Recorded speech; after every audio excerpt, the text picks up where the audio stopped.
Hey guys, tonight we're slipping quietly, very quietly, into the white marble corridors of a Mughal palace sometime around the year 1600.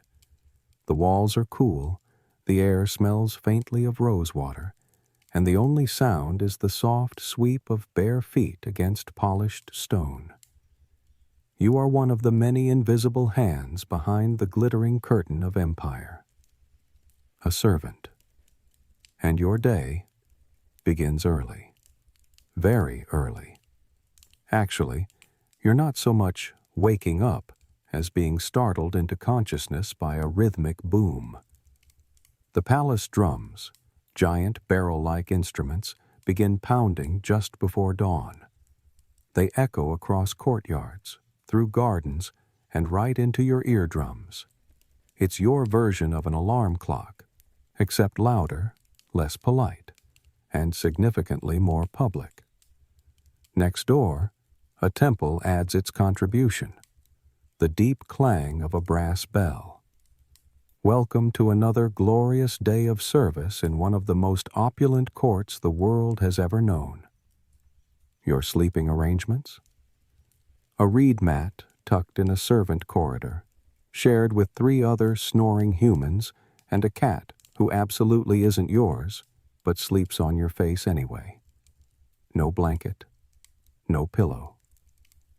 But hey, there's a faint breeze from a carved stone window grill, and if you're lucky, it smells more like jasmine than fish. Before you can blink the sleep out of your eyes, someone's already barking your name, your actual name, or possibly a generic, "You there?" It doesn't matter. You scramble up. Your first task? Make yourself invisible. That's right. In a palace filled with silk robes, jeweled turbans, and extremely delicate egos, your job is to exist silently, efficiently, and preferably not at all. The corridors are already alive with movement. Senior khidmatgars, personal attendants, glide past like silk ghosts, their robes swishing in practiced silence. A eunuch from the women's quarters passes, nodding just enough to acknowledge you exist. You trudge to the water basin. Your morning shower is a splash of yesterday's basin water. Cold, sharp, very effective at waking you up. Your uniform is simple, a coarse cotton tunic, tied at the waist with a rope that you swear used to be part of a camel harness. You slip it on quickly, fingers stiff with morning chill, and tuck your hair under a stained cap. The fancy outfits, the brocaded ones, are reserved for those higher up. You're what one might generously call functionally invisible. Your first official duty: join the other junior attendants in the outer courtyard to prepare for the Emperor's awakening. This means scrubbing. A lot of scrubbing. Marble floors don't keep themselves spotless, and the monsoon dust doesn't care how fancy your palace is. You drop to your knees with a rag and a bucket of mildly scented water, rose petals if you're lucky, moldy neem leaves if not, and begin wiping the same 12-foot section of floor you've cleaned every day for 6 months. You know every chip in the stone, every faint stain. You've started naming them. This one's pigeon gift number 4. The sun hasn't even risen yet, and your arms are already aching. Meanwhile, across the compound, the Emperor still slumbers on a mountain of silk cushions, probably dreaming of poetry and mangoes. You try not to think about that. Here's a fun historical fact to keep your mind off your cramping fingers. Mughal emperors, especially Akbar and Shah Jahan, had enormous palaces built with geometrically aligned gardens, airy pavilions, and water channels flowing through the floors to cool the air. The architecture was designed to impress, and apparently to generate infinite cleaning. You pause to stretch your back, and glance toward the ornamental fish pond. It's still half in shadow, and a single carp glides under a lotus leaf. Beautiful, peaceful, and definitely not your problem. Nearby, a senior servant grumbles about those Portuguese traders again. He says they'll bring strange clothes, stranger food, and probably ruin everything. Historians still argue whether the European influence truly impacted daily palace life at this stage. But from your lowly floor-scrubbing perspective, it all feels very far away. Suddenly, a shout. Sharp. Urgent.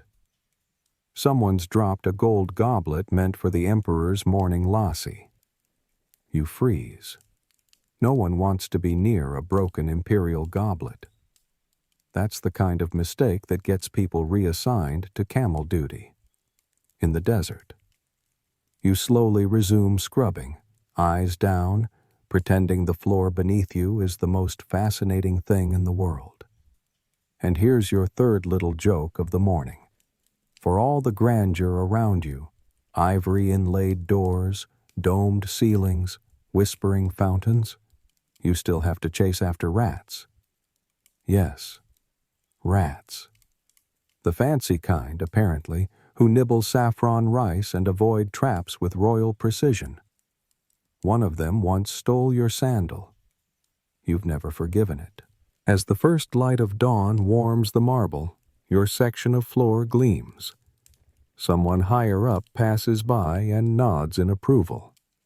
It's not praise, not exactly, but it's also not a complaint, which is pretty much the same as a compliment around here.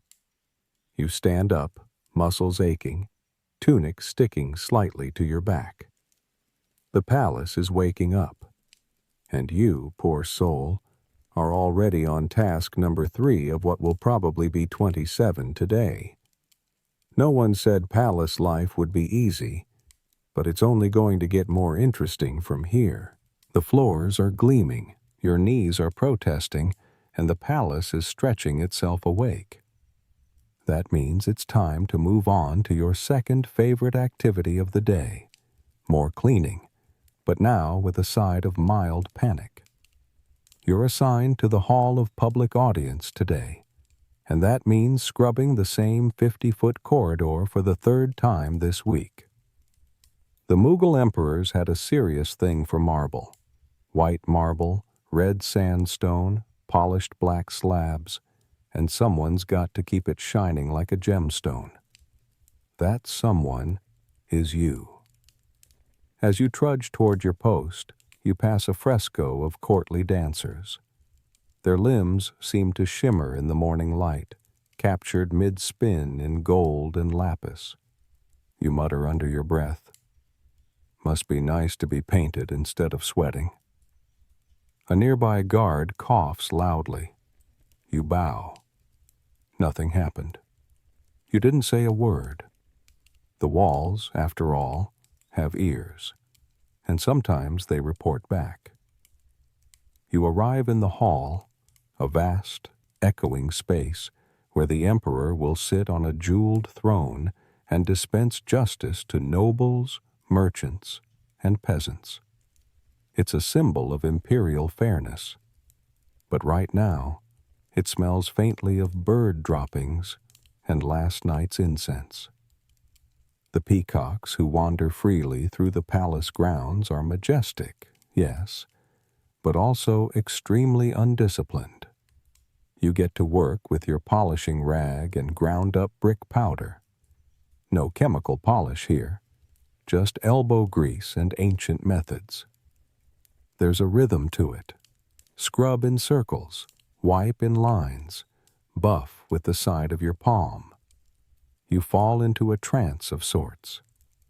For a moment, the world shrinks to this single shining tile. Here's a mainstream historical fact to tide you through the monotony.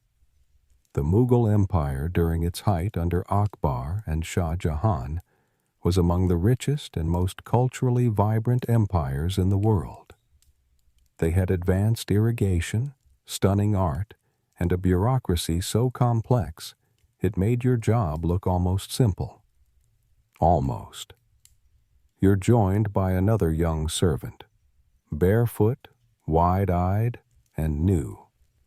You show him the right way to polish marble, which is mostly an excuse to take a break while he tries it. Make it shine like the emperor's forehead in July, you joke. He doesn't laugh. Rookie. About halfway through, you notice something strange. A small crack in one of the tiles. Barely visible. But cracks are serious. Very serious. You consider telling someone. Then reconsider. If you report it, you'll be blamed for stepping too hard. If you don't, and it gets worse, you'll be blamed for ignoring it. You decide to pretend you never saw it. Maybe if you buff it enough, it'll vanish.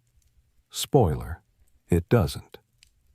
Just then, a high-ranking steward enters the hall, robes flowing, beard oiled to perfection, carrying a stick that's less for walking and more for intimidation. Everyone bows. You lower your head so quickly you nearly faceplant. He doesn't stop. Good. That's very good. The steward's passing makes you think, briefly, about your future. You've heard of servants who rose through the ranks, who became trusted attendants, or even minor officials. Of course, you've also heard of servants who dropped a platter of spiced quail and were never seen again. Historians still argue whether these disappearances were exaggeration or just unrecorded transfers to distant outposts. Either way, you keep your head down and your hands moving. Then comes the part you dread, cleaning the mirrored inlay along the lower wall. Dozens of tiny pieces of polished glass embedded into the marble, catching the light and reflecting distorted versions of your sweaty, exhausted face. You catch sight of yourself, hair sticking out, tunic stained, expression somewhere between panic and resignation. You sigh. Then you make a fish face. Much better. While polishing, you remember the time someone tried to improve their reflection by spitting on the mirror and rubbing it with their sleeve. That someone had to clean the imperial stables for a month. Without sandals. You keep your rag very dry, thank you very much. A quirky tidbit to distract you. Some Mughal palaces had entire rooms designed to cool the air by letting perfumed water trickle down marble channels. Basically, ancient AC.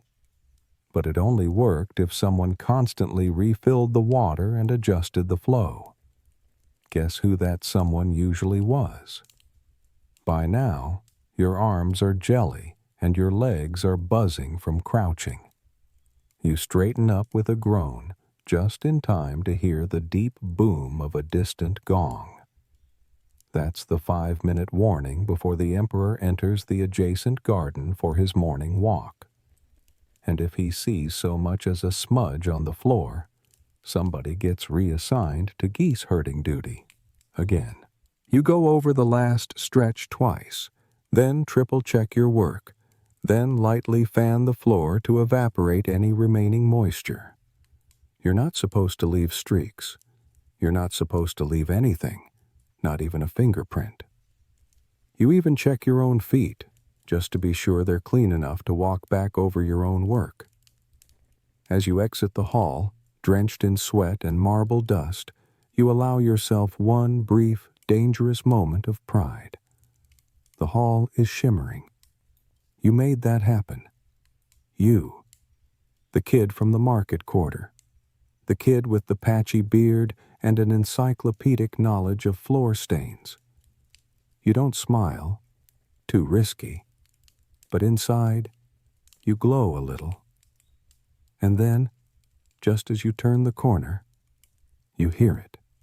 The splat of fresh pigeon poop landing right in the middle of the floor. You turn slowly, You stare at it. It stares back. Some days, the palace wins.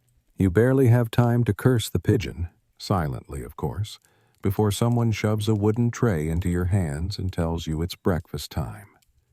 Not for you, obviously.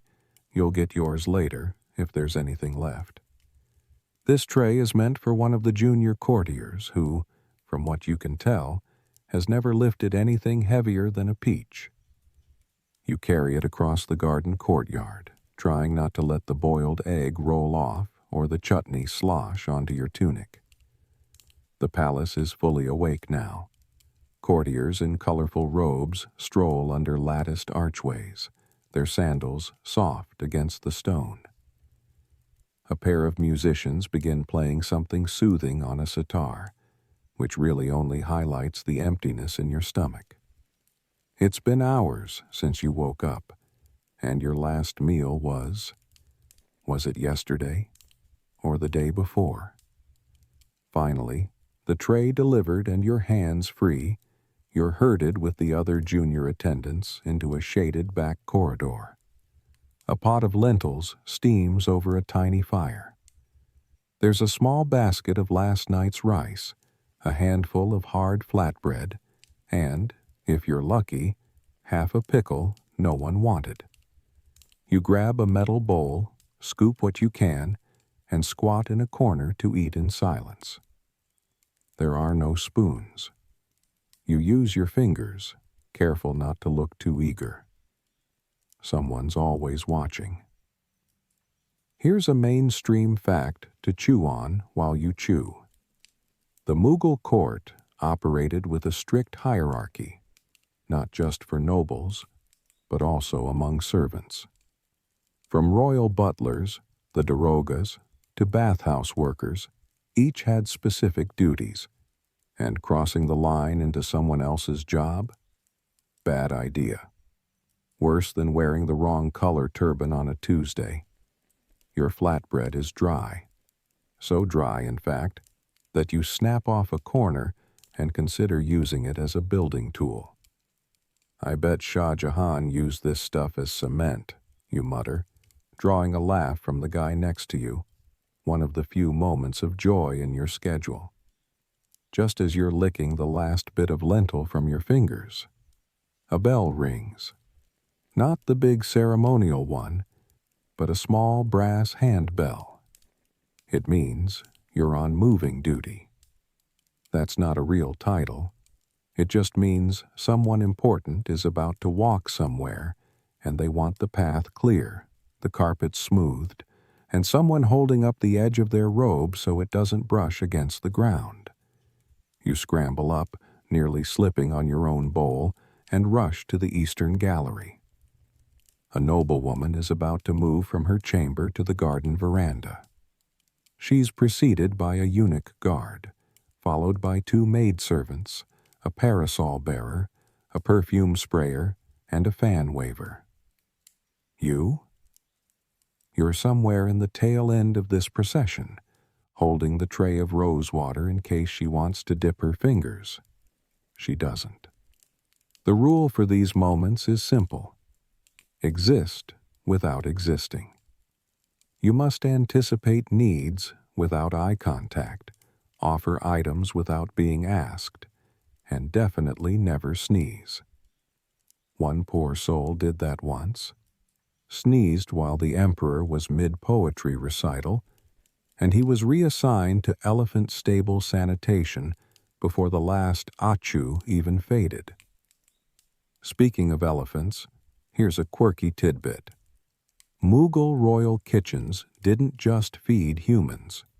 They also prepared meals for the palace elephants, complete with ghee, rice, and the occasional sugar treat.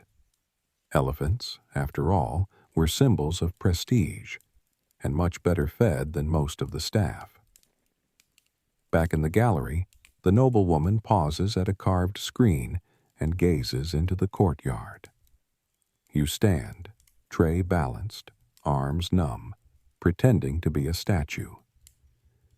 Somewhere in the garden, a gardener whistles while trimming the bushes into the shape of dancing peacocks.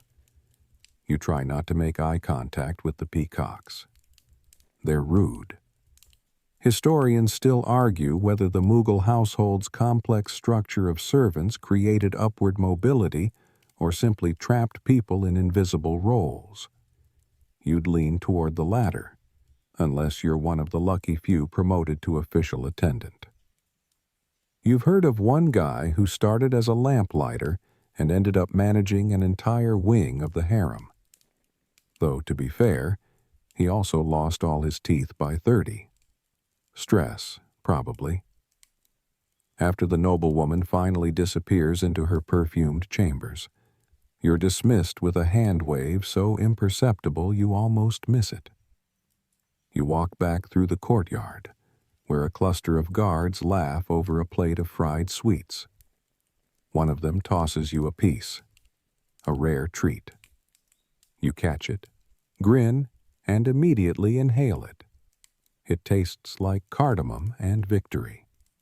The break is short-lived. Another bell rings. You're sent to assist in the audience hall again, this time with preparing cushions. Yes, cushions.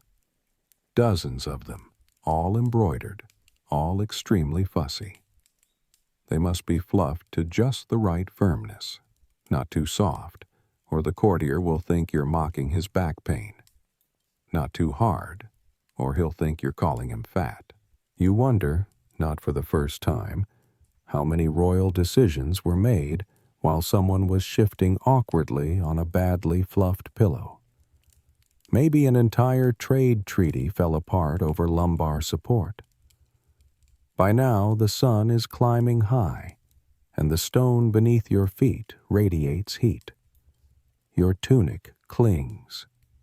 You smell like sweat, lentils, and the faint ghost of rose water. You haven't stopped moving since dawn. But for one brief moment, you sit on your heels, gaze up at the blue sky framed by arches, and breathe. It's not freedom, but it's close. You've barely caught your breath when the head steward snaps his fingers and points directly at you. Uh-oh. You try not to panic. Sometimes that finger means go fetch a cushion, and other times it means you're about to regret all your life choices. Today, thankfully, it's the former. You nod, bow, and disappear down the corridor. You've gotten good at that, the art of vanishing. Being a low-level servant in the Mughal palace means mastering the delicate skill of never being noticed unless someone needs something. You drift through corridors like mist. You speak only when spoken to, and even then, your voice stays soft, deferential, like a polite echo. This invisibility, though, is anything but passive. You have to be alert at all times. Because while the nobles may sip mango nectar and argue about Persian poetry, you are learning their moods, memorizing their rhythms. You know which minister likes his slippers warmed, which concubine hates the smell of musk, and which guard is always 2 seconds late to shift change. Right now, your task is to sweep the corridor leading to the Diwan-i-Khas, the hall of private audience. You're not allowed inside it, of course. That's for royals, viziers, and very important mustache-having people. But the outside needs to be spotless.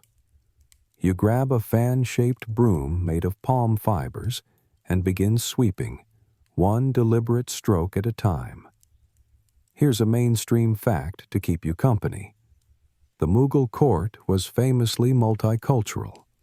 Turks, Persians, Rajputs, Afghans, and even a few Europeans found employment here.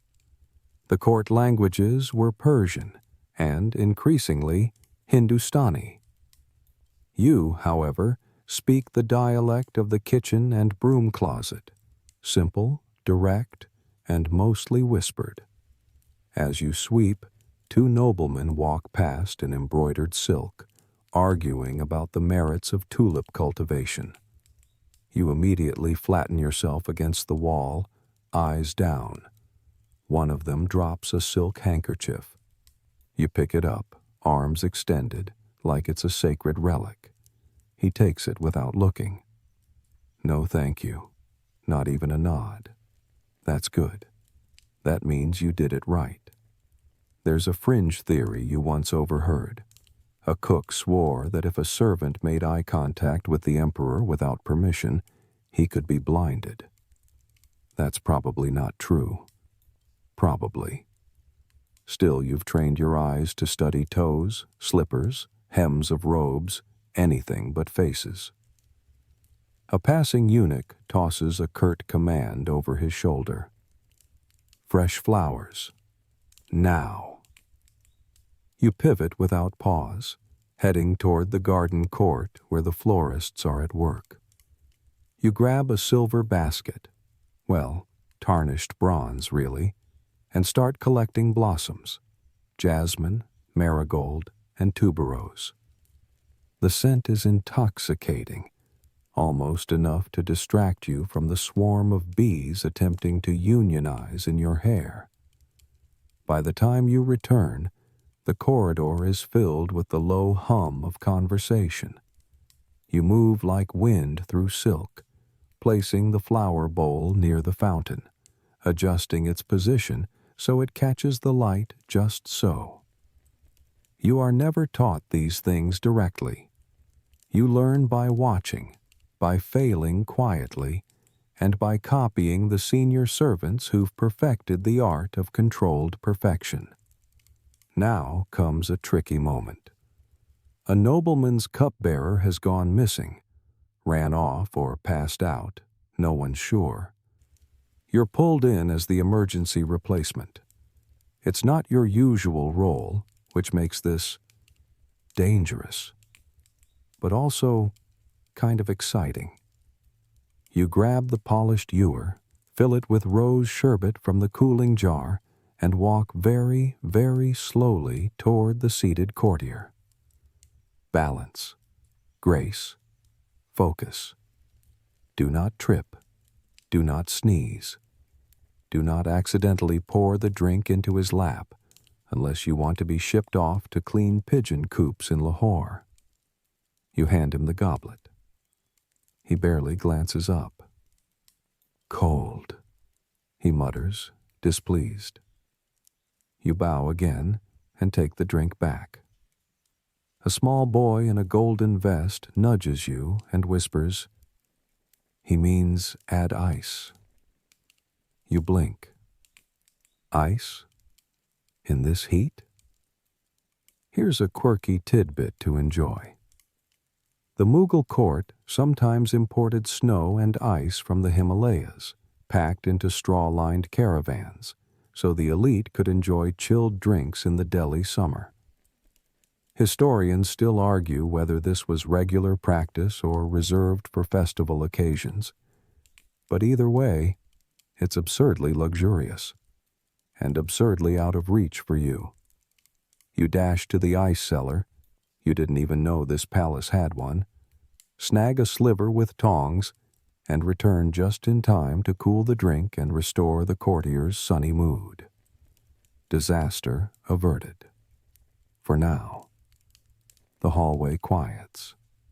A senior khidmatgar passes, nodding just slightly at your performance. That nod might be the closest thing to a promotion you'll get this year. You try not to let it go to your head. You return to your broom, your rag, your corner.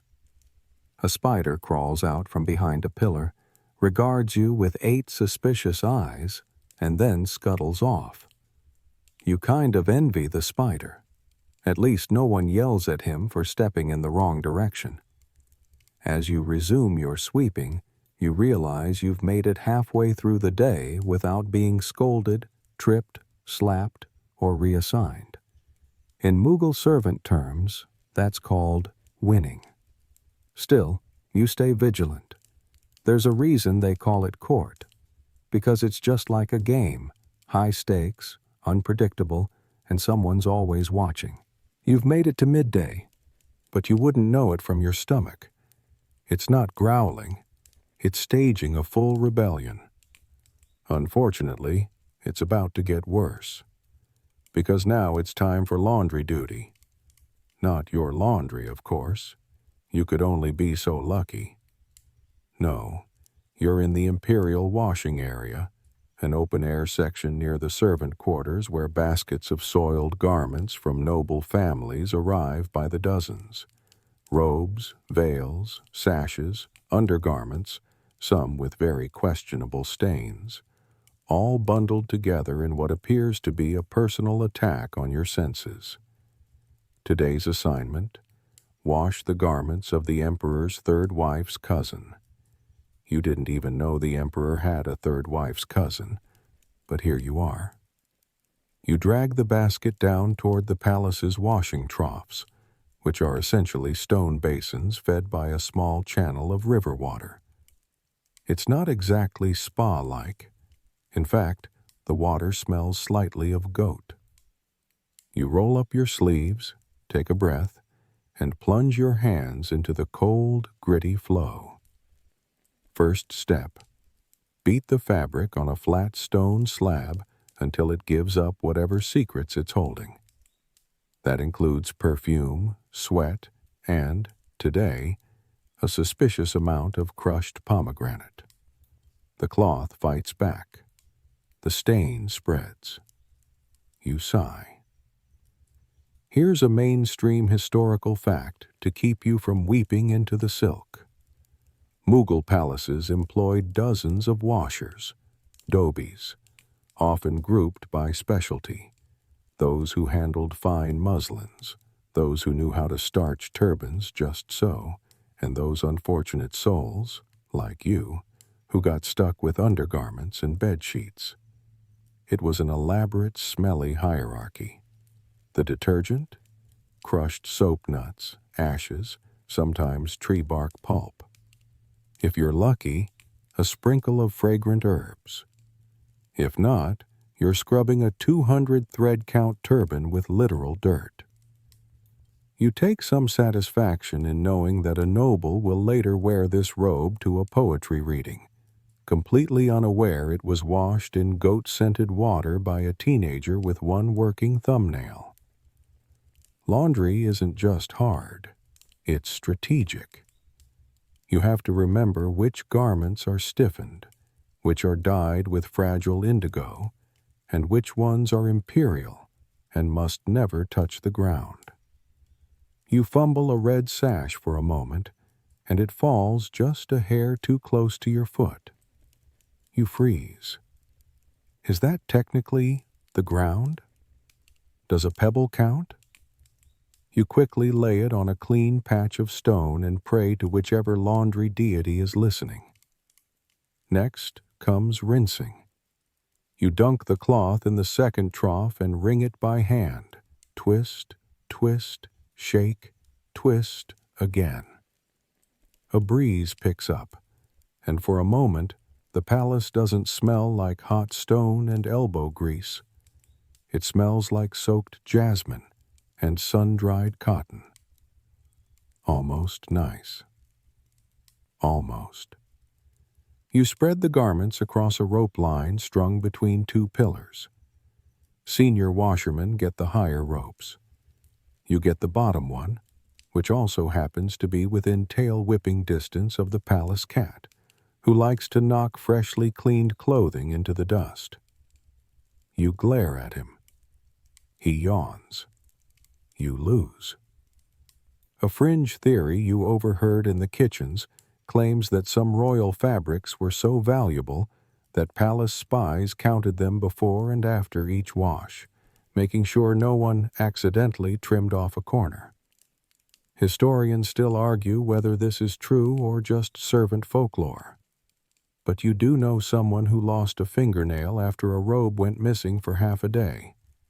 So, you don't take chances. You drape the final garment, an absurdly long dupatta embroidered with peacocks, and step back.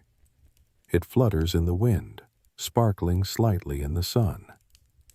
For a second, you feel a tiny sense of pride. You, the invisible one, made that thing beautiful again. Then the breeze dies, and the whole line collapses into the dirt. You stare. You blink. You think very hard about screaming. Instead, you pick everything up, dust it off with the corner of your tunic, and rehang it. If you're fast, no one will notice. Probably. Your fingers are wrinkled, your back is aching, and you now smell like damp cotton and disappointment. But you're done. Or so you think. A bell rings. Not the lunch bell. Don't be silly. That bell signals the arrival of a new laundry basket. This one's heavier. You peek inside. Oh, good. Velvet. Your favorite. As you heave the basket up again, you hear a familiar voice muttering behind you. Maybe in your next life, you'll be born a camel. At least they don't do laundry. You don't turn around. You just nod. A camel's life suddenly sounds fantastic. You stagger away from the laundry line with hands like prunes and shoulders that feel like they've been personally cursed by an angry yoga instructor. But don't worry. There's no time to recover. Because you're immediately roped into the next very important task. Perfuming the palace air. That's right. You, the same person who just scraped pomegranate pulp off a royal undershirt, are now in charge of making sure the corridors smell like luxury incarnate. Specifically, sandalwood, rose, saffron, or, if someone's in a mood, oud so potent it could knock out a horse. You're handed a brass censer, basically a glorified incense burner on a chain, and a pouch of coals and resins. It's beautiful, sure, but also hot enough to brand a cow. You swing it gently from side to side as you walk the halls, pretending you're not sweating like a roasted fig in July. The corridors are already warm, but now they're toasty. The smoke wafts around you, curling up toward the carved wooden ceilings. You try to imagine it looks elegant, like one of those miniature paintings where the servant glides through arches, leaving a trail of perfume behind. In reality, you're coughing through sandalwood fog, trying not to trip on your own sandals. Here's a mainstream historical fact to distract from the ash in your eyelashes. The Mughals were obsessed with scent. Their clothes were perfumed, their food was scented, even their letters were sometimes sprinkled with rose water before delivery. Scents weren't just about smelling good. They were status, refinement, even politics. You pass through the Diwan-i-Am, the hall of public audience, now empty after the morning session. The sun filters in through jolly screens, dotting the floors in soft patterns. You waft the censer in slow figure eights, watching the smoke dance in the shafts of light. For a moment, it's almost peaceful, until someone sneezes, loudly, from behind a pillar. You freeze. Did you do that? Is the scent too strong? Did you, heaven forbid, mix saffron with cedar again? A courtier emerges, rubbing his nose and glaring in your general direction. Too much, he mutters before disappearing behind a curtain. You don't need to be told twice. You loosen the censer's lid, letting the smoke dwindle into a gentle curl instead of a full-on fragrance assault. And then comes the part no one tells you about. Ash cleanup. Yes. After walking the halls, you have to go back and wipe the ash trails you left behind. It's the incense version of mopping up your own footprints. With every soft sweep, you question your life decisions. As you move toward the women's wing, or zenana, a eunuch stops you with a raised palm. You bow. He sniffs the air, nods. Jasmine. Good choice. You exhale, relieved. One tiny victory. Now, the zenana is sacred space. You can't enter it. Not really. You're permitted only at the edge, where the female attendants collect supplies. But even there, the rules are strict. No direct eye contact, no conversation. And whatever you do, don't listen to anything you hear. Which, of course, is impossible. The walls here are thinner, latticed. You hear laughter, a sharp rebuke, someone arguing about earrings, and then a name. A powerful noble's name, said in a tone that suggests scandal. You shouldn't be hearing this, but your ears don't have an off switch. Here's your quirky tidbit. Some Mughal emperors trusted their wives and consorts as political advisors. The women of the harem were often highly educated and deeply involved in statecraft, despite being officially hidden from public view. Their influence? Huge. Their gossip? Possibly fatal. You exhale slowly and move on, swinging your censer with new caution. You imagine if someone accused you of eavesdropping, your punishment would be, let's say, dramatic. A passing maid bumps into you by accident. She looks harried, hair escaping her scarf, arms full of rose petals. She mutters, "They want the bath scented." Again. You nod, understanding completely. This is bath scenting round 3 today. Someone must be stressed, or trying to impress, or both. Historians still argue whether these daily indulgences reflected true decadence or just a highly ritualized routine designed to reinforce imperial control. Either way, they're exhausting. You duck into the palace's inner courtyard, where a small fountain bubbles quietly.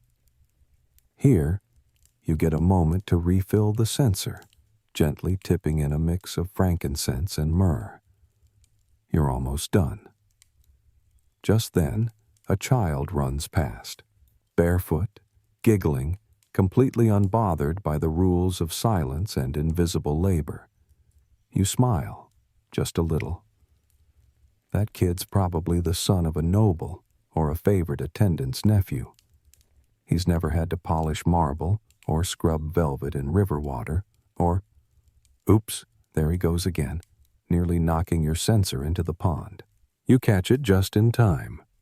Your hand stings. Smoke puffs into your face. You cough. A senior steward raises an eyebrow as he passes. You bow so fast your vertebrae crack. By the time you return the censer to the storeroom, your tunic is soaked, your fingers are singed, and you smell like a festival parade. But you did it. The palace smells like heaven.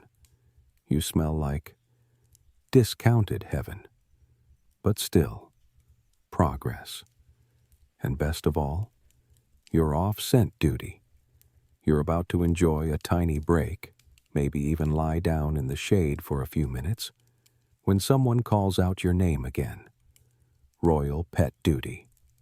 Of course, because why wouldn't you go from smelling like sandalwood to picking beetles off a sacred goose? Your break disappears faster than a honey cake at a royal banquet.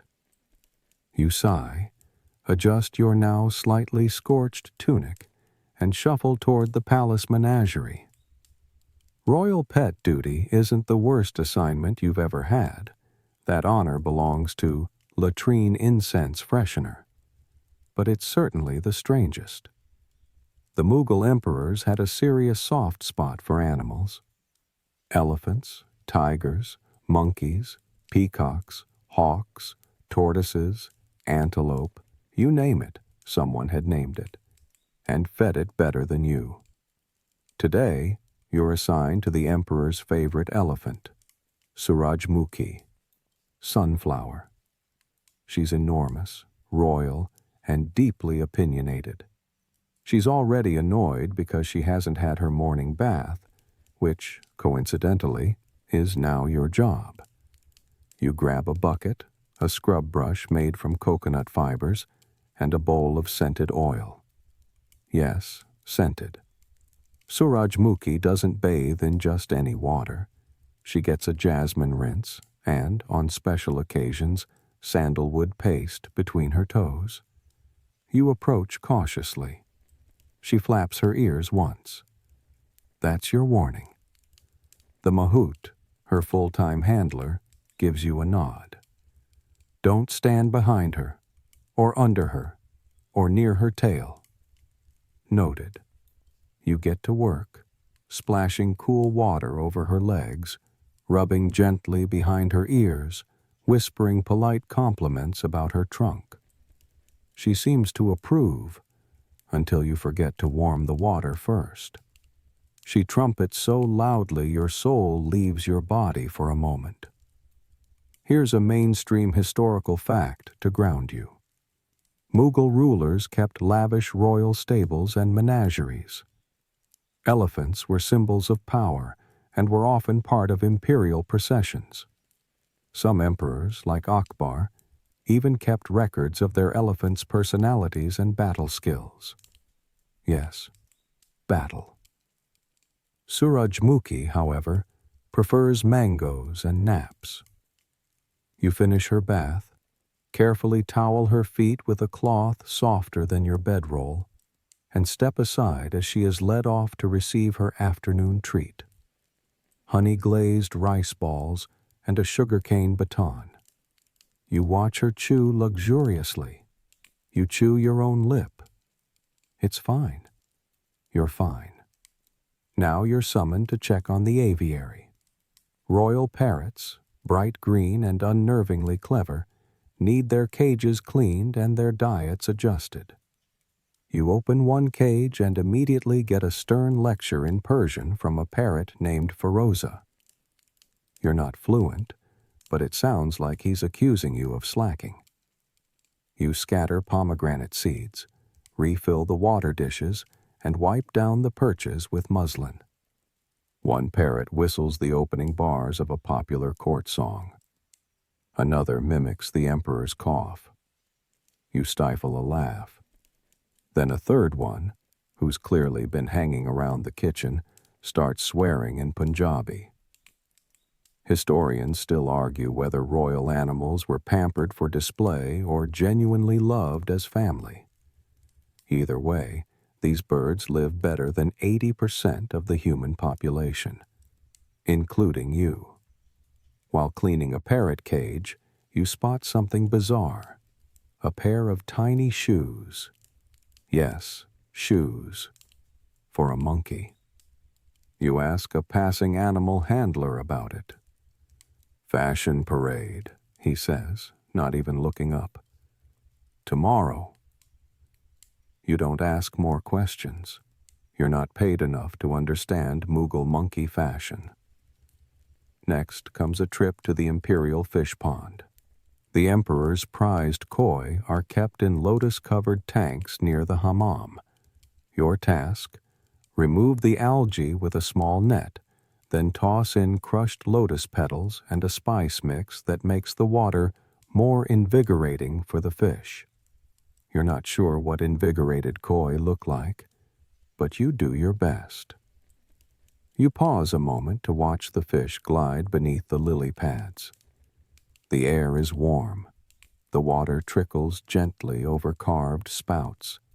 And for the first time today, no one is shouting your name. Then someone shouts your name. You're sent to brush the royal dog. Not just a dog, the royal dog. Ambar, the emperor's favorite greyhound, who sleeps on a silk pillow and eats saffron stew. You find him reclining on a marble bench, being hand-fed by a groom. You're handed a brush made of ivory and goat hair and instructed to stroke with the grain. You have no idea what that means. You start brushing. Ambar sighs with the kind of satisfaction usually reserved for people who've just bought land. You brush until his coat shines like polished bronze. Then he sneezes directly in your face. You wipe your eyes, bow to the dog, and move along. Here's your quirky tidbit for the day. Akbar the Great once kept cheetahs as pets, over 1,000 of them. They had their own keepers, their own stables, and some were even trained for hunting. One cheetah was rumored to wear a collar made of emeralds. You, on the other hand, are wearing a rope belt and a shirt that smells like elephant breath. As the sun begins to lower and shadows stretch across the palace walls, you return to your corner of the servants' quarters. Your feet are sore, your back is bent, and there's parrot dander in your hair. But the animals are fed, washed, fluffed, and significantly better looking than when the day began. You sit on the stone floor, lean back against a warm wall, and let yourself drift for just a minute. Then a bell rings. Banquet prep. Of course. You pull yourself up from the floor like an old rug being unrolled, cracked, dusty, and with some questionable stains you didn't ask for. The palace bell has that special kind of urgency tonight. It's banquet time in the zenana, the women's quarter, which means everyone needs to be on their best behavior, including, unfortunately, you. Your task this time? Serving and clearing without being seen, heard, or acknowledged. In other words, you are expected to exist with the ghost-like elegance of a whisper wrapped in silk. As you cross the garden courtyard toward the inner chambers, the air grows thicker, not just with perfume, but with tension. The zenana is the private realm of royal women, queens, princesses, concubines, and the occasional visiting noblewoman. It's a maze of intricately carved screens, shaded walkways, and secrets no man without permission would dare enter. Fortunately, you're allowed just far enough in to assist the female attendants who actually do the serving. You hand off trays, adjust cushions, and carry empty platters to and from the kitchens. You never make eye contact. You never speak unless spoken to. And you certainly never react to what you overhear, which, tonight, is a treasure trove of whispered politics.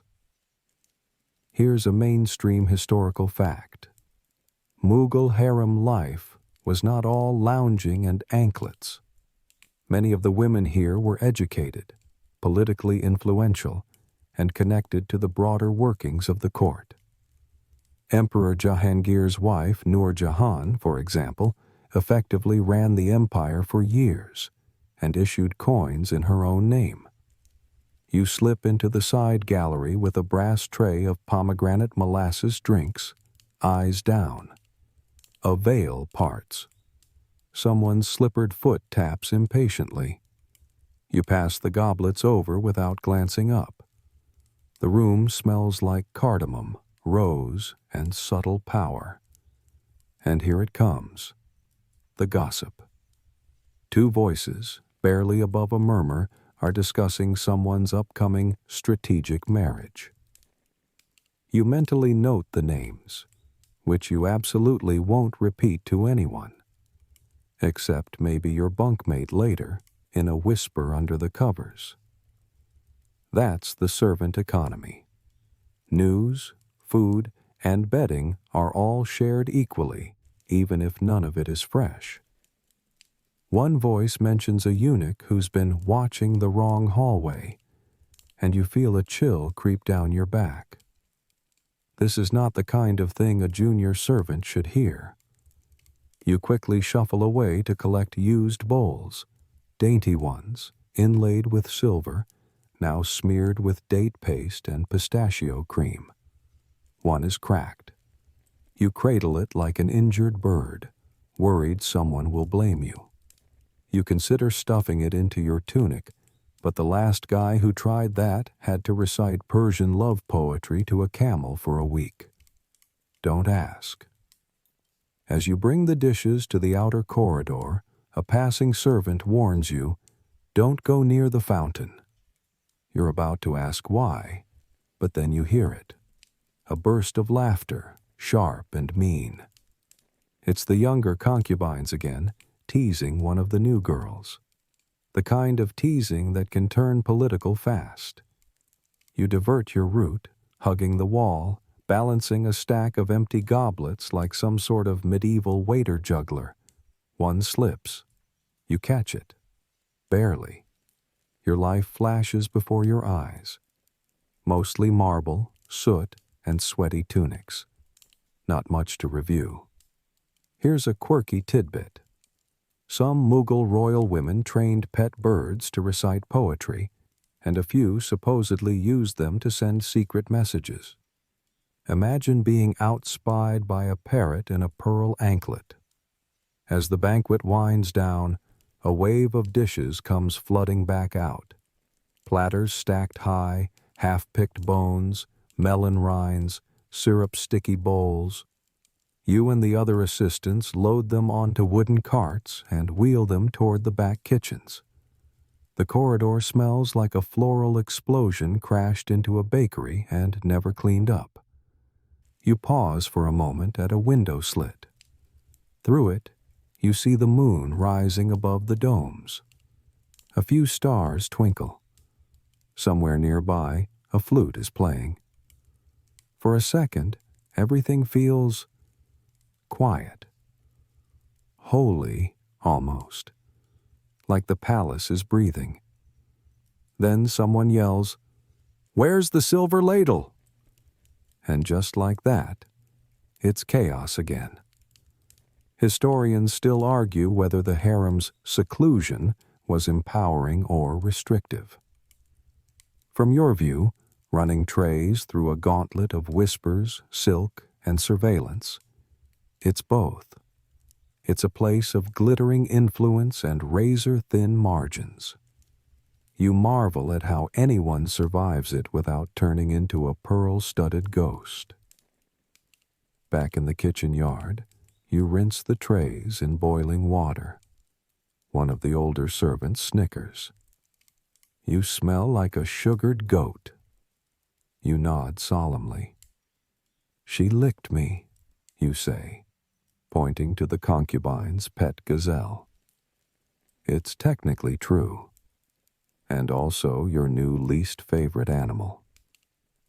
You finish the dishes, stack the clean platters, and step outside for a second of fresh air. Just 1 second. A breeze drifts through the palm trees. You close your eyes. Then a bell rings.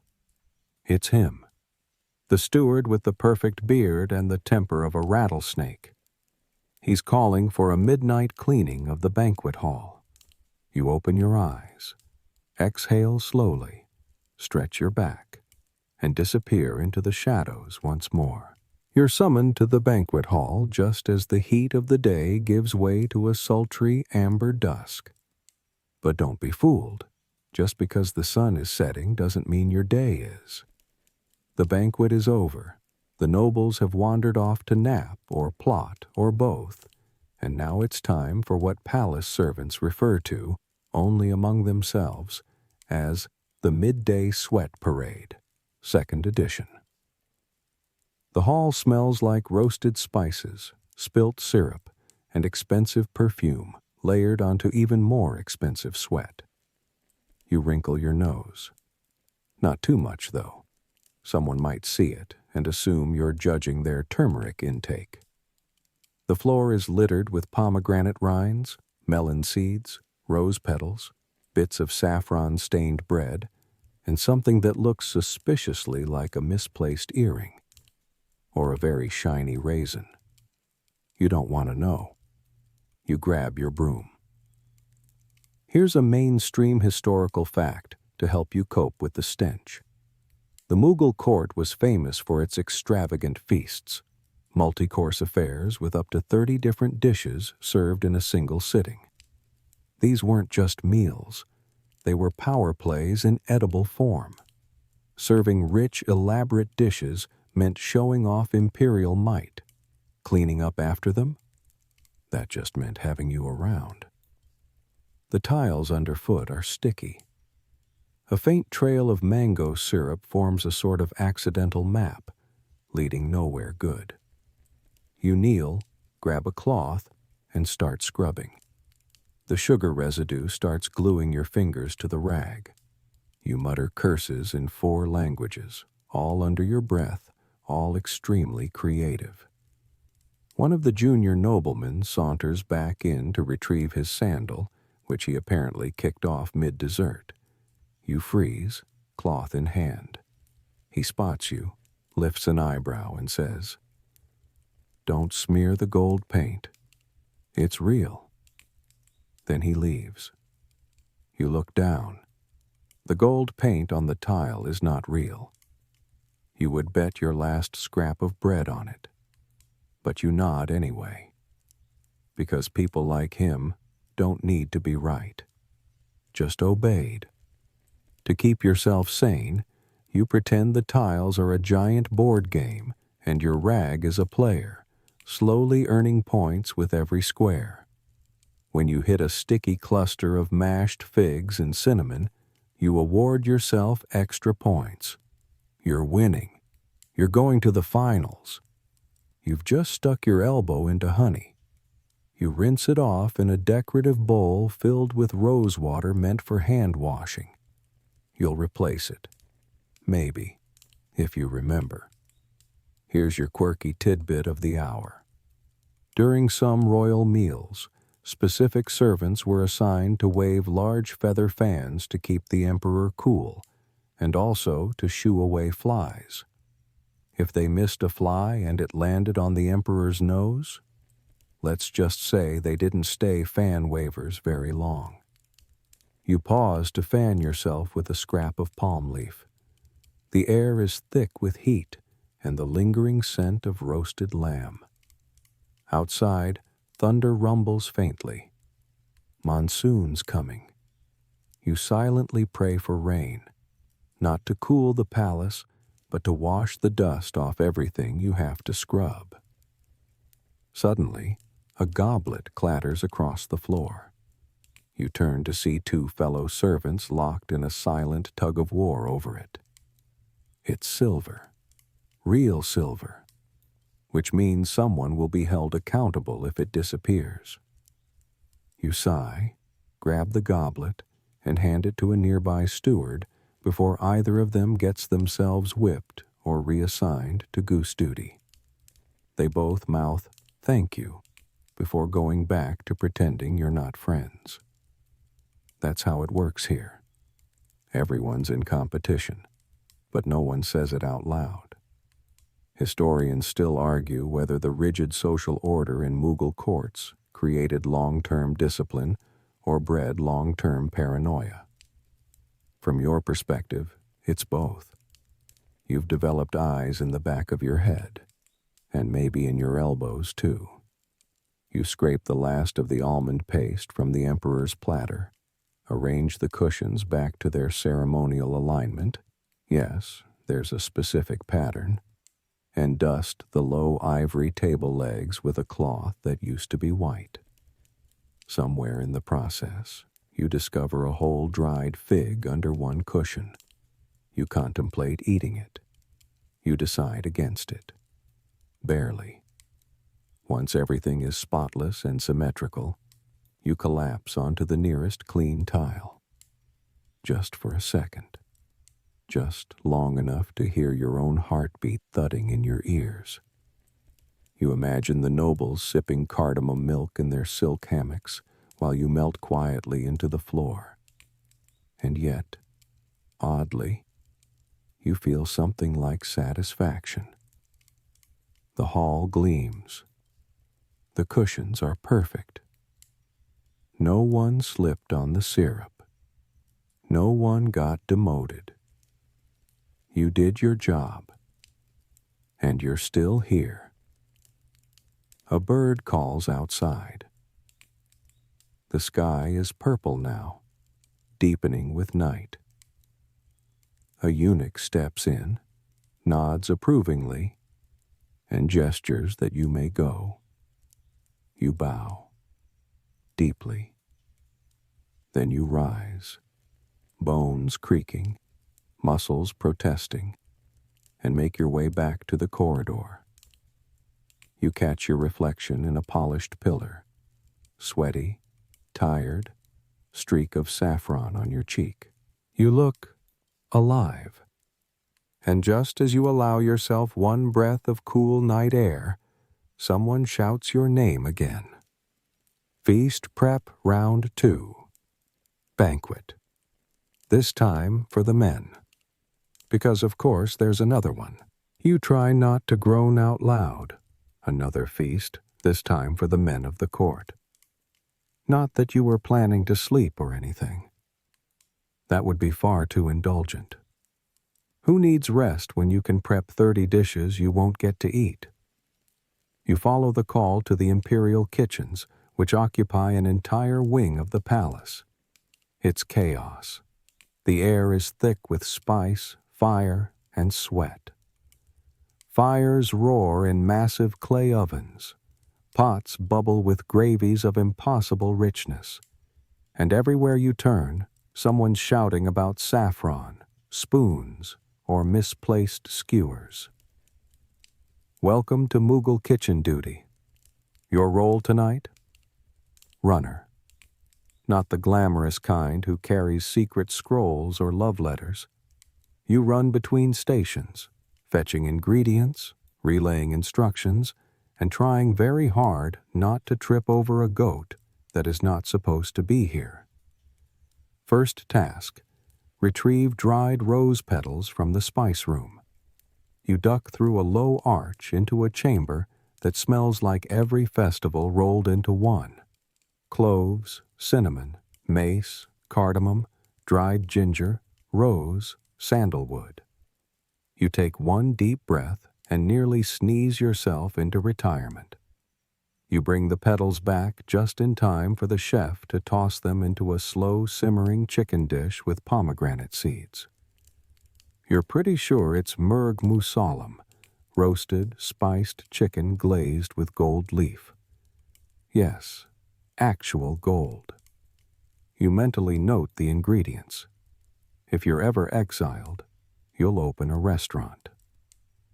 Here's a mainstream historical fact to chew on while you sprint. Mughal feasts were legendary.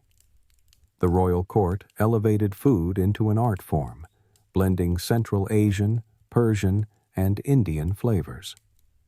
Recipes were often recorded in manuscripts, and some dishes took days to prepare. You help with the naan next. Flatbread slapped onto the inner walls of a roaring clay tandoor. Your job is to stand nearby and catch the bread before it falls into the fire. You've done this twice before. You have a small scar on your forearm from the first attempt. You tell everyone it was a dueling wound. No one believes you. The kitchen's head cook, referred to simply as Ustad, watches everything like a hawk with indigestion. He barks orders without looking, throws salt over his shoulder mid-sentence and yells, "That's not cumin," like it's a personal betrayal. You fear him. You also kind of admire him. As you carry a tray of biryanis toward the cooling table, you catch a whiff of saffron, rose water, and ghee so intoxicating it physically hurts. The meat has been cooked so slowly it slides off the bone with a sigh. You can't help yourself. You lean in. You inhale. That's when a senior steward rounds the corner and narrows his eyes. You freeze mid-sniff. "Eyes forward," he growls. "Hands empty." You nod. You do not mention the time he stole a roasted apricot from the same tray last week. Once the main dishes are done, you're sent to the Mitha station, the sweets. Firni, halwa, gulab jamun, and pista barfi stacked like sugary architecture. You're asked to polish the silver serving trays. With what, you ask? Your tunic, of course. And then comes the presentation. The dishes are arranged on a long, low banquet table, alternating colors, textures, and garnishes like someone's playing chess with spices. The roasted lamb is posed dramatically on a silver platter, garnished with sprigs of coriander and a wedge of lime shaped like a crescent moon. Someone places a carved melon swan next to it. Why? No one knows.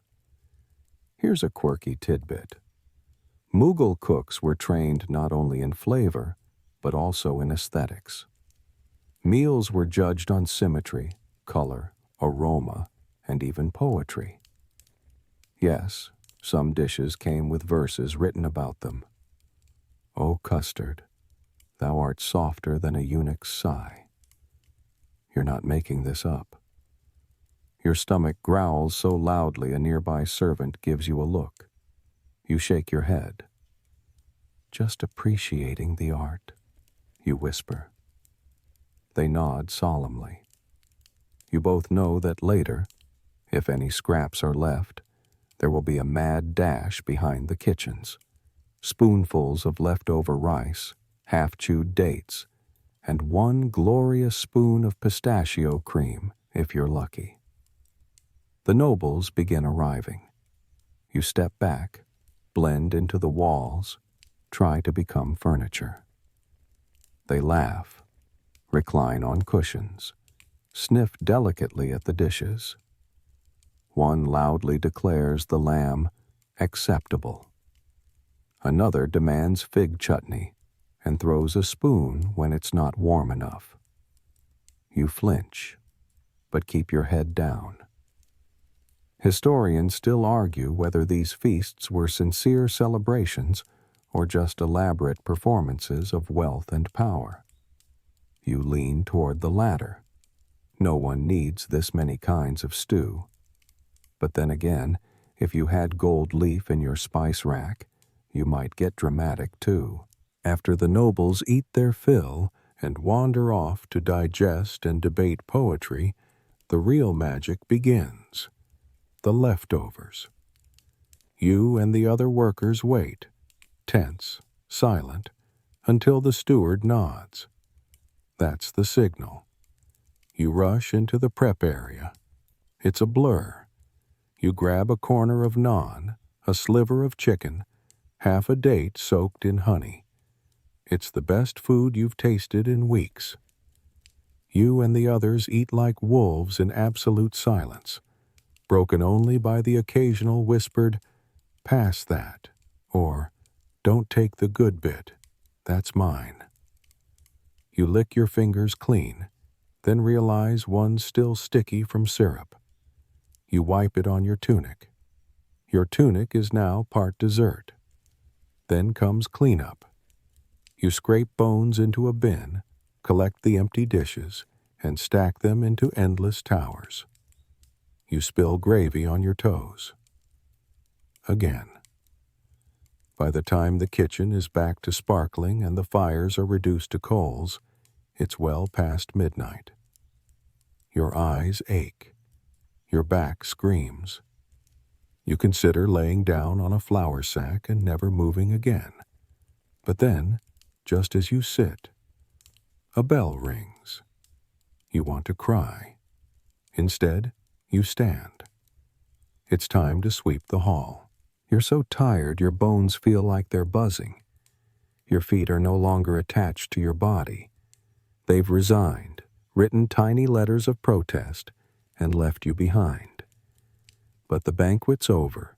The nobles have wandered off to argue about poetry or planets, and someone has to clean up the aftermath. That someone, of course, is you.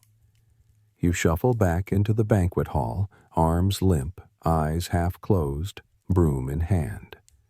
The room is lit now only by oil lamps and flickering candles, which somehow make the chaos seem even worse.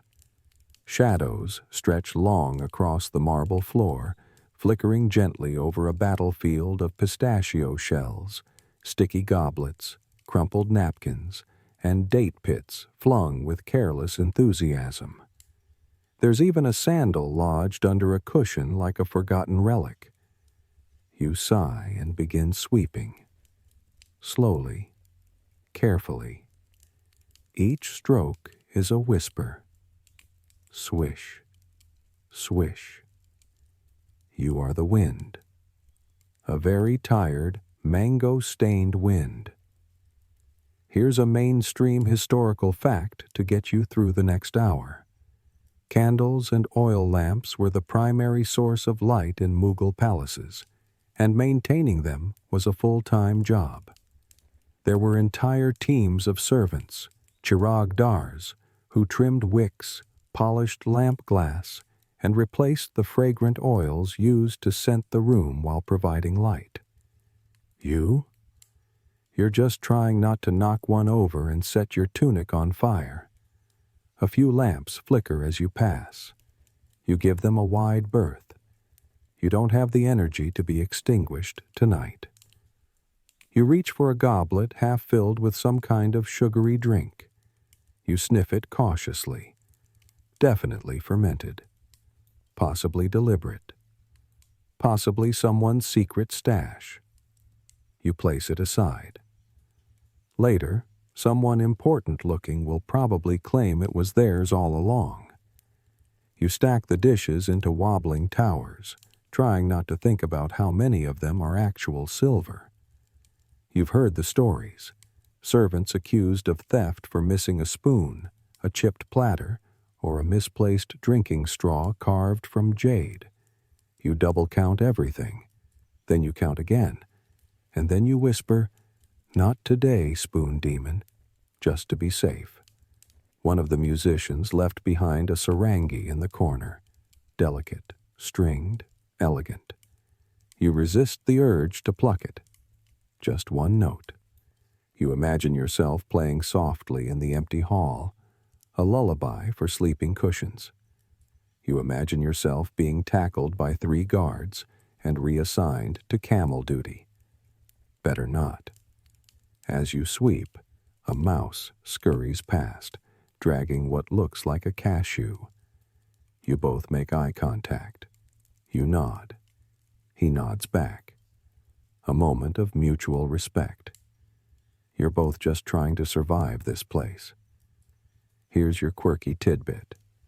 In some palaces, animals like cats and mongooses were semi-official members of the household, tasked with keeping pests in check. They were often given names, little collars, and occasionally left offerings by servants hoping for extra luck. You've been feeding one, quietly, discreetly. His name is Emperor Whiskers, and he's terrible at hunting but excellent company. Suddenly, a candle sputters and goes out. You pause.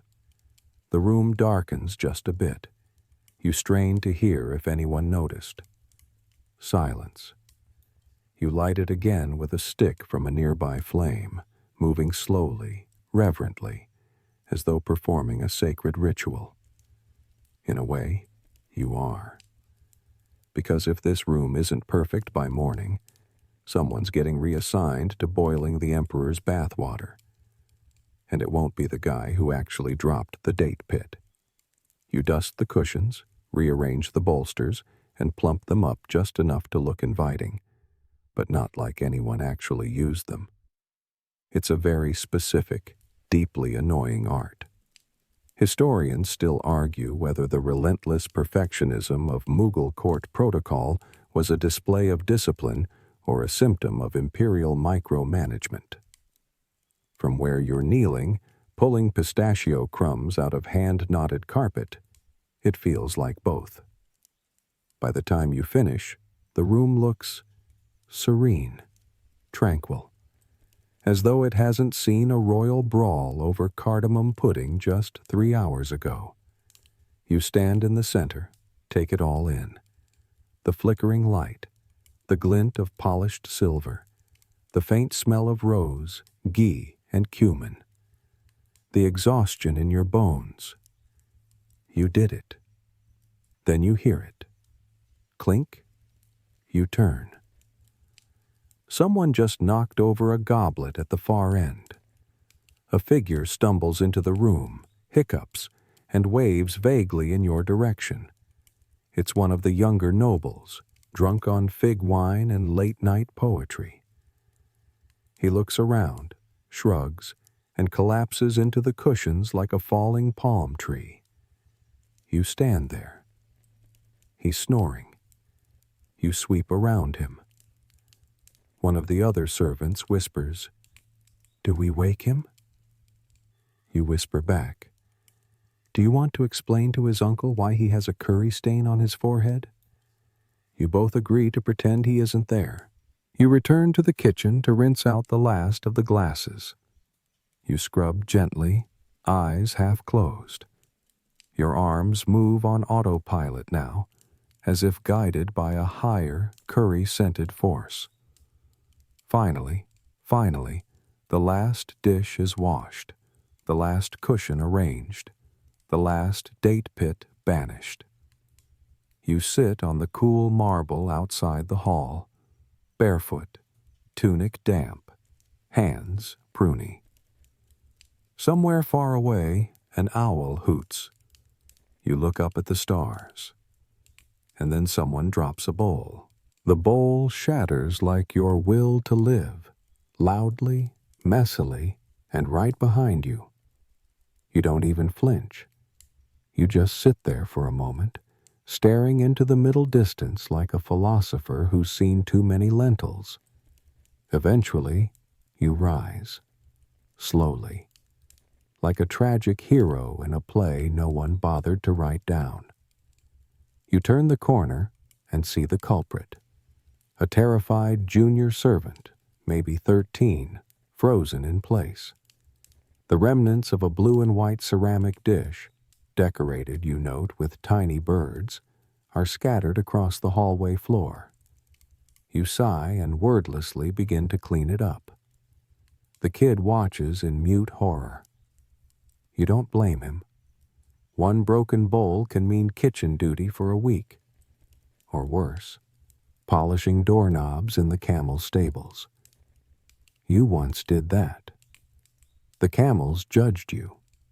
You clean quickly, wrapping the shards in a cloth and tucking them into a bin reserved for accidental tragedies. Then you pat the boy on the head and whisper, "Next time, drop something less artistic." He nods, wide-eyed, like you've just saved his life. Maybe you have. That's when you hear the softest of footsteps behind you. Tap, tap, tap. You turn and find a senior servant standing there, arms crossed, eyes suspicious. "What are you doing?" You smile. "Cleaning. Practicing for perfection." He stares at you. Then, strangely, he nods. "The emperor's slippers need fetching. From the hammam." You blink. Is this a promotion? A trap? A cursed side quest? You accept the task.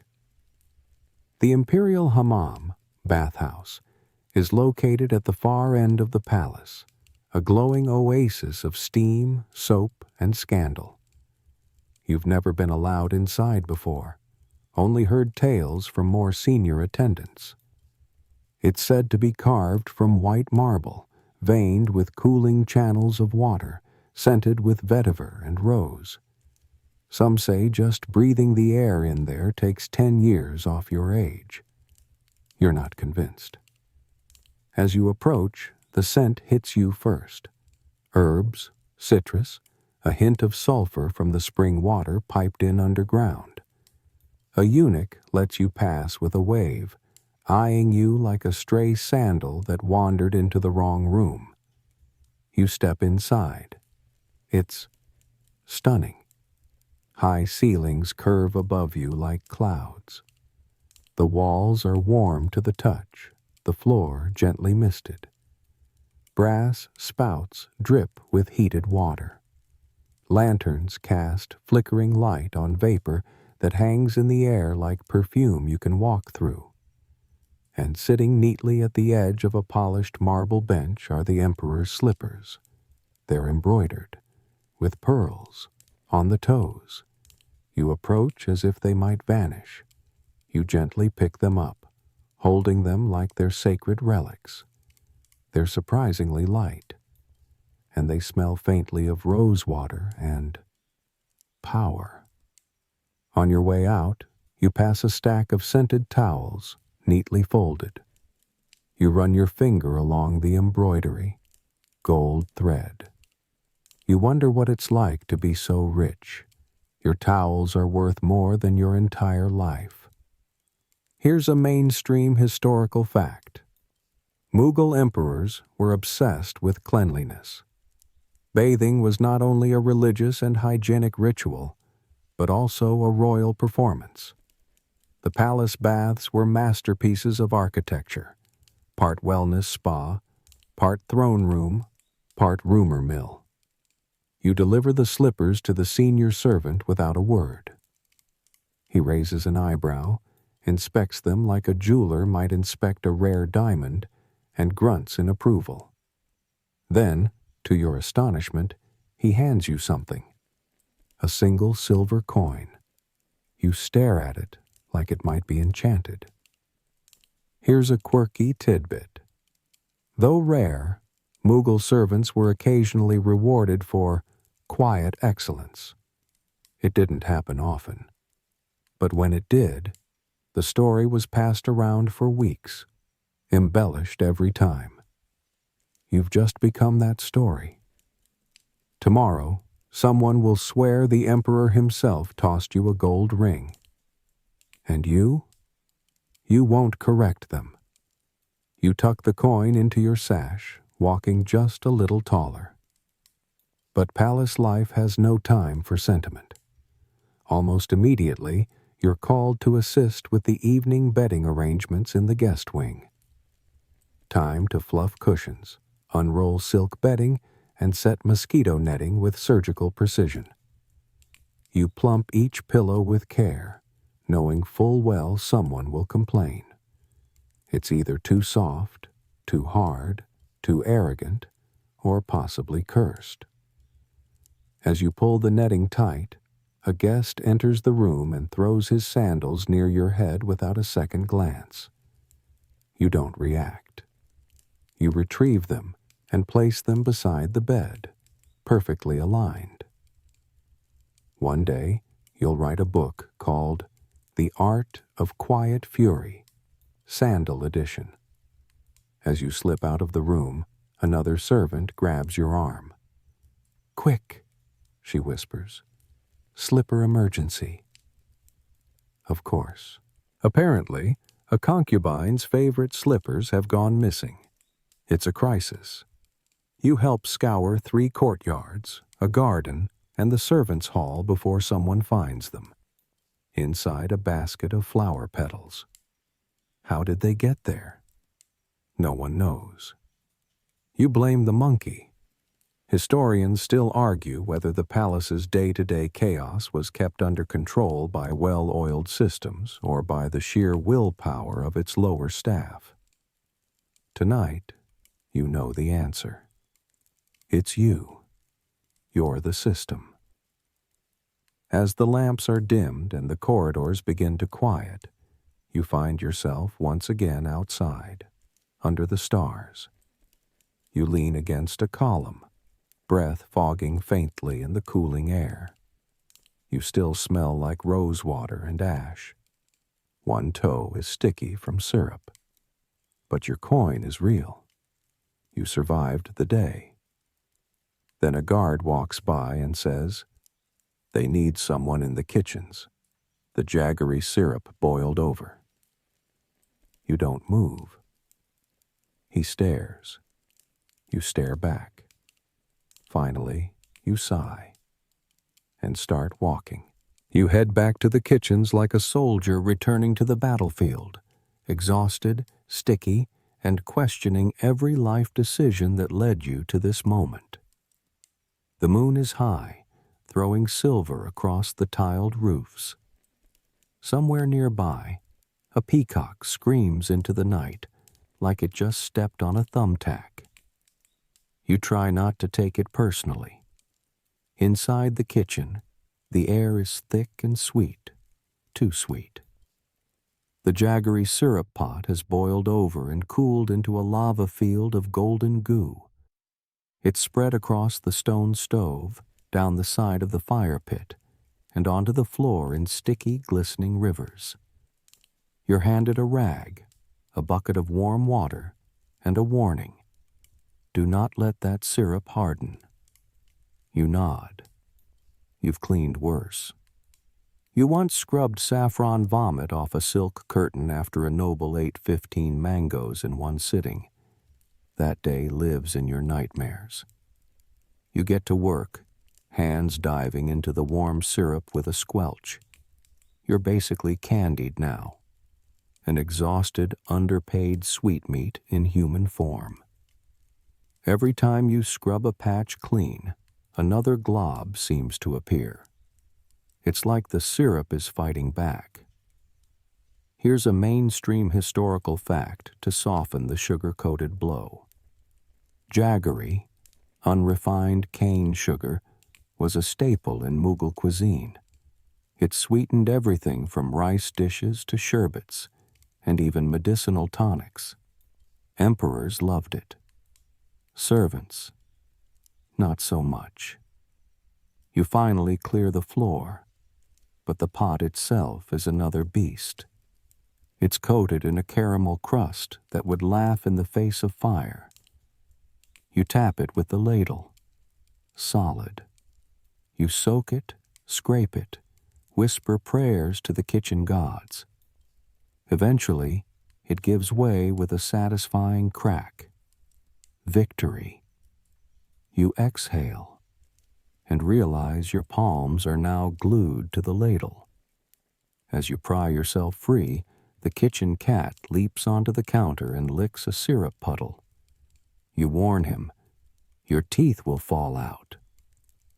He blinks at you, then knocks over a spoon in defiance. Fair. Outside, the night air has cooled, and there's a faint hum of insects beyond the palace walls. You finally finish, wipe your hands on a flour sack, which does not help, and step into the courtyard to breathe. But peace is a short-lived luxury in this place, because just then you hear it. A sneeze. A single, loud, unmistakably imperial sneeze. You freeze. In the palace, an emperor sneezing isn't just a bodily function. It's a full-blown protocol event. The guards tense. A steward bolts down the hall. A eunuch shouts something about preparing the medicinal clove tea. You're still standing in the courtyard, holding a sticky ladle, when a runner grabs your arm. "You! The emperor needs warmth. Find the crimson shawl." You blink. There are 12 crimson shawls. Then get all of them. You sprint across the palace, dodging sleepy guards, ducking under tapestries, skidding on a puddle of rosewater. You grab armfuls of folded wool from the storeroom and race back, barely slowing as you pass them off to a senior attendant. You think you're done, but no. Someone yells, "Where's the sitar player?" Another replies, "He's sleeping." "You," a eunuch points at you. "Wake him, now." You find the musician curled under a bench, snoring softly, surrounded by broken sandalwood picks. You shake him gently. The emperor sneezed. He shoots upright like he's been stabbed. "Again?" You nod. "Tea's already brewing. Hurry." Here's your quirky tidbit. Mughal emperors were deeply superstitious about omens, and sneezes were considered highly significant. A well-timed sneeze could delay a battle, cancel a ceremony, or summon an entire musical ensemble in the middle of the night. And tonight, it's apparently the latter. Historians still argue whether this level of reactive behavior was practical tradition or pure theatrical absurdity. You're not a scholar, but you are standing in the hallway at 2 a.m. holding a velvet sitar case, so you have opinions. By the time the emperor is swaddled in shawls, sipping his clove tea, and nodding to a lullaby played half asleep by a trembling musician, you are officially done. No one thanks you. No one even acknowledges your part in the sneeze saga. But that's life for a servant here. Be essential, but invisible. Like the spices in a good biryani. No one praises the cumin, but without it, everything's bland.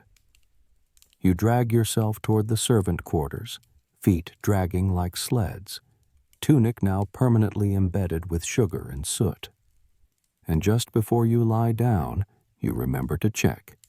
Yes, your 1 silver coin is still tucked into your sash.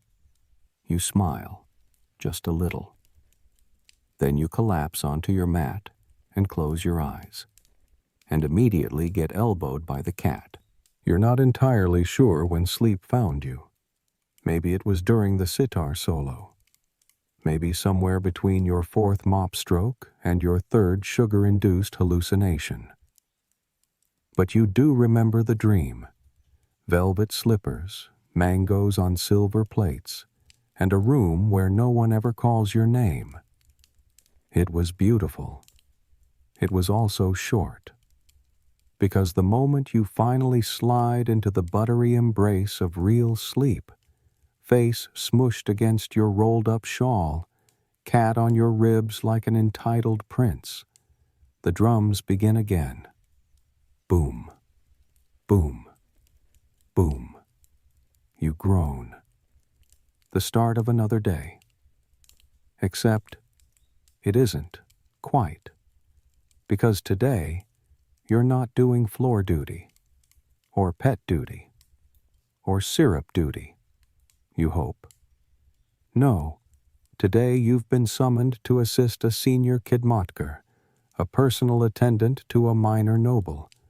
It's not quite a promotion, but it is closer, closer to those perfumed halls, closer to the fancy shoes. You rise carefully, limbs creaking, and slip on your least stained tunic. You even splash your face with cool water that hasn't been used by 3 other people. Look at you, practically royalty. The noble you're assigned to is not especially powerful, but he's well-dressed and fond of fig preserves. You're to accompany him on his morning walk around the gardens, carry his writing board, and, most importantly, make sure no bird droppings fall on his shoulder. You nod. You are ready. Here's a mainstream historical fact to help sweeten this shift. Mughal gardens, modeled on Persian charbagh designs, were not just decorative.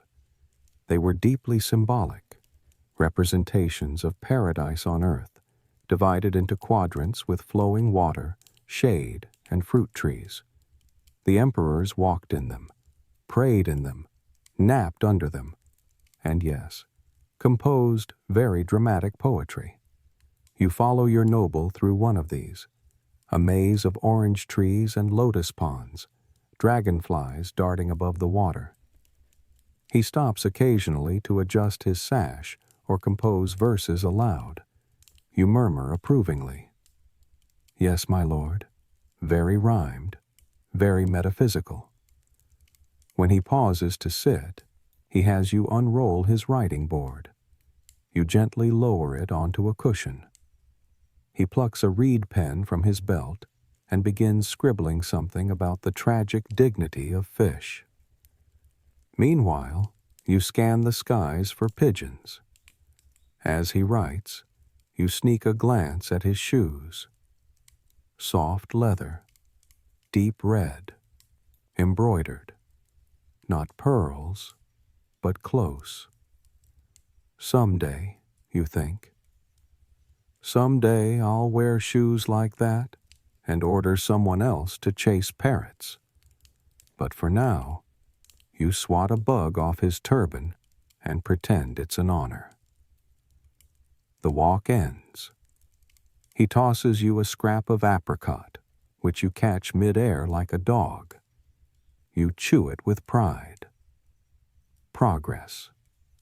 You're dismissed, politely even, and sent to assist with the midday robe selection.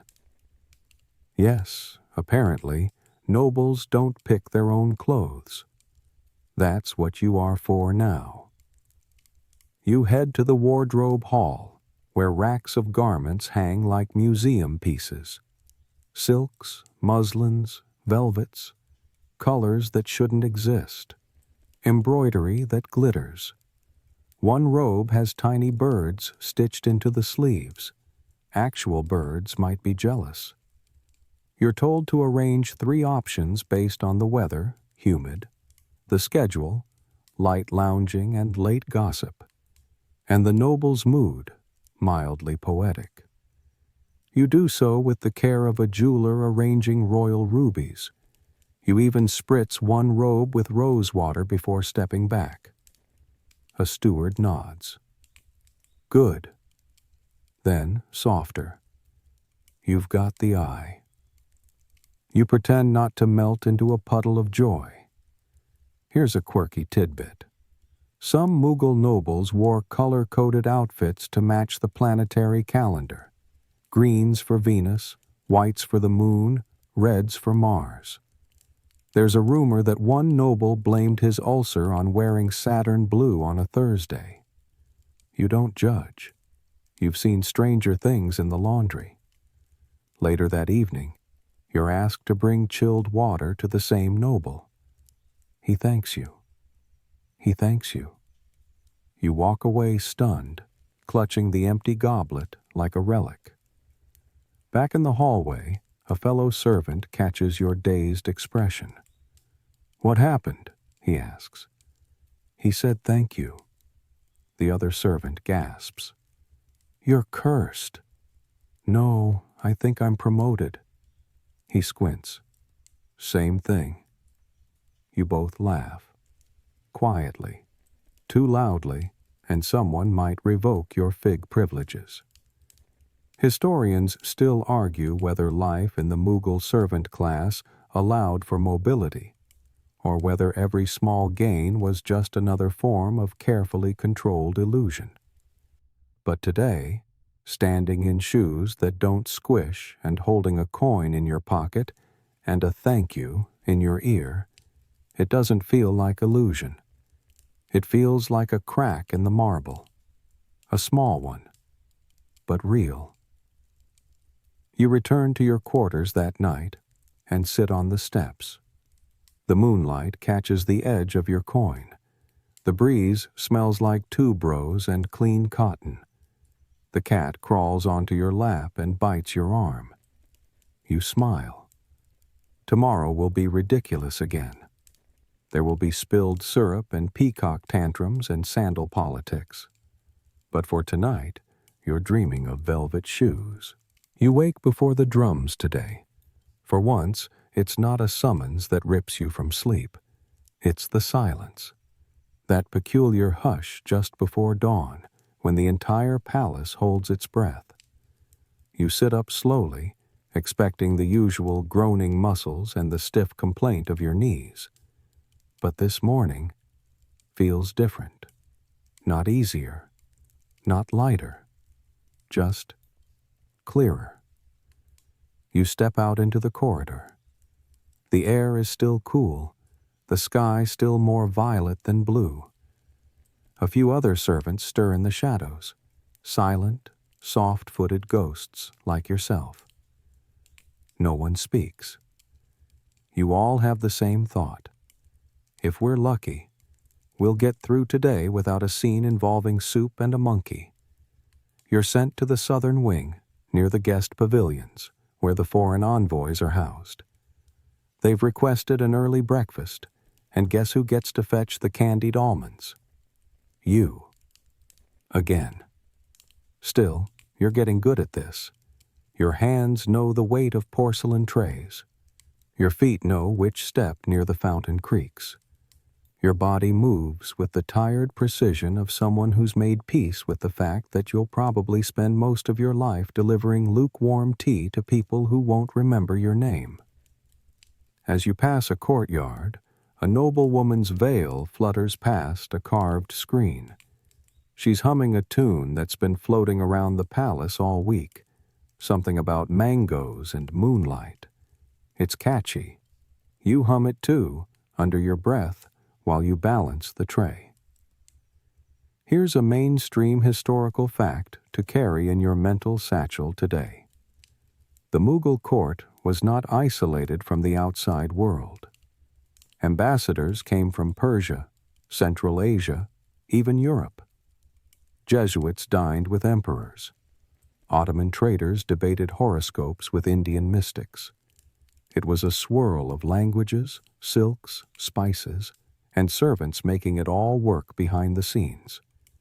You deliver the almonds without incident. One of the foreign guests, tall, loud, wearing more rings than fingers, grunts his approval and tosses a copper coin onto your tray. It bounces, then rolls right off and lands in the pond. You watch it sink. You say nothing. You weren't going to keep it anyway. On your way back, a fellow servant pulls you aside. "They're choosing a new Khidmatgar for one of the senior court poets," he whispers. You should ask. You laugh, not cruelly, just truthfully. "Me? Why would they choose me?" He shrugs. "Because you never drop things, and you don't talk unless it's funny. You think about it all day, through the linen folding, through the fig delivery, through the 3 false alarms about a missing ring that turned out to be inside a bowl of chutney. By evening, you find yourself outside the steward's chamber. You knock, once, twice. No answer. You leave a small note, nothing bold, just your name. And underneath it, available, reliable, good at slippers. You don't expect anything, but you also don't regret it. Here's your quirky tidbit. Some Mughal servants, especially personal attendants to nobles and poets, kept journals. Little scraps of parchment filled with names, tasks, overheard verses, even complaints. Scholars only recently discovered a few of them, buried in old archives. It's one of the rare windows we have into your world. Not emperors, not generals, just hands, feet, eyes, rags, songs, sweat, and one man who wrote, "The emperor wept at sunset. I swept around him." Later that night, you're assigned to the candle hall, a long corridor lined with tiny flickering lamps that must be trimmed and lit just after dusk. It's quiet work. And tonight, no one rushes you. You light each wick carefully, watching the flame catch and curl upward. As you move from lamp to lamp, the corridor glows behind you like a path of stars. One more, and another, and another. You don't think of tomorrow. You don't think of spilled syrup or parrot insults or whether you'll ever wear embroidered shoes. You just focus on the flame in front of you. One breath, one match, one soft, steady light. The palace quiets now. The drums have faded. The corridors rest. The lamps burn low. You lie on your mat, arms folded under your head, listening to the faint hiss of night wind against the carved stone walls. Somewhere nearby, a night bird calls out, soft, rhythmic, like a lullaby you almost remember. You're tired, deeply, beautifully tired. The kind that settles not just in your limbs, but behind your eyes, in the soft curve of your spine, in the muscles you didn't know you used until today, and the day before that, and the 100 days before that. But tonight, you've earned it. You close your eyes and feel the warmth still lingering in your fingers from the candle flames. The scent of sandalwood clings faintly to your tunic. Your single coin is tucked safely under your mat. And somewhere in the palace, a noble sleeps a little easier because of you. Let them dream of conquest and poetry. You'll dream of moonlit gardens, of cool stone underfoot, of mango trees that never need sweeping, of a world where your name is spoken with kindness, your meals are hot, and your slippers fit perfectly. Breathe in, breathe out. You're safe here, for now. The palace sleeps, and so will you. Good night, my quiet candle. Good night.